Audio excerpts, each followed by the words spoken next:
राम जी बने हैं दुल्हवा, सजी है हाथी घोड़ा, जनकपुर जाना है। राम जी बने हैं दुल्हा, सजी है रथ पलकी, जनकपुर जाना है। किकराही माथे शोभे सोने का मुकुट, किकराही माथे शोभे सोने का मौरी, किकरा शोभेला कुसुम साड़ी, बने हैं दुल्हवा जनकपुर जाना है। किकरा शोभेला कुसुम साड़ी, जनकपुर जाना है।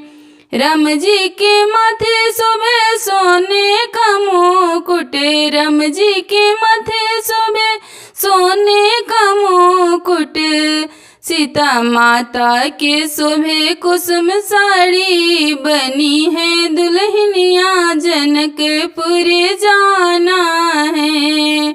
सीता माता के शोभे कुसुम साड़ी, बनी है दुल्हनिया जनकपुर जाना है।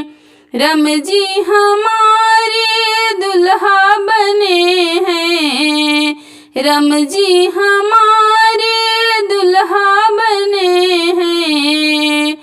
लखन जी बने हैं सहबाला, सजी है हाथी घोड़ा, जनकपुर जाना है। राम जी बने हैं दुल्हा, लखन जी सहबाला, जनकपुर जाना है।